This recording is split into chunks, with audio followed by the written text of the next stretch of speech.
Nakon flagship modela iz Samsunga, HTC-a i Sony-a stigao nam je Ascend P7 iz kineskog Huawei-a. Dizajnom na prvu loptu postiče na križanac između iPhone-a i Sony Xperia.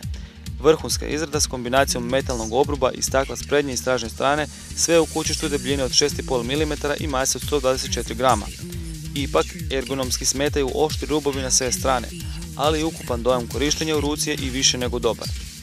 Iako hardverski nešto slabiji od flagship konkurencije, umjesto Snapdragona tu je High Silicon Kirin 910T chipset s 4-jezgrenim Cortex A9 procesorom na 1,8 GHz. Razlika se vidi u benchmarkcima, ali ne i u svakodnevnom korištenju.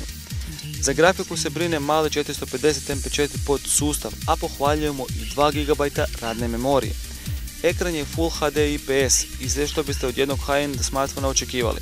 Pod pluseve ide i u ovoj kategoriji nezaobilazni LTE, a pravo iznenađenje Kinezi su priredili u fotosegmentu, gdje su pod očitom navalom selfija ugradili 8 megapikselnu prednju kameru.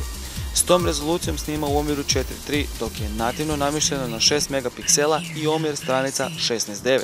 Slično je i sa stražnjom kamerom od 13 megapiksela koja u 16:9 formatu snima u 10 megapiksela.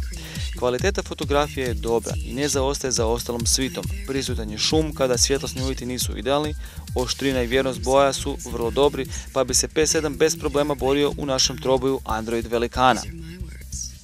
Huawei Ascend P7 dolazi s Androidom 4.4.2, ali i svojim Emotion korisničkim sučeljem kao nadogradnjom. Kinezi su se odlučili za iPhoneizaciju, pa uopće nema klasičnog popisa aplikacija, nego su one sve smještene na ekranu desno od početnog. S tog ekrana zaštićene aplikacije ne možete obrisati, ali ih možete premještati, pa nakon pomicanja možete rasporediti dodatne aplikacije i widgete. Subjektivno gledano, nikako nam se ovo nije svidjelo, što ne znači da nekom to neće biti genijalno. Odlična kvaliteta izrade, snažan hardware i 8 megapikselna prednja kamera uz LTE glavne su prednosti. Nešto slabiji procesor od ostatka flagship konkurencije neće se primijetiti u radu, a pod minus bi mu mogli staviti i samo 2500 mAh kapaciteta baterije. Više u ovako tanko kućište nije stalo.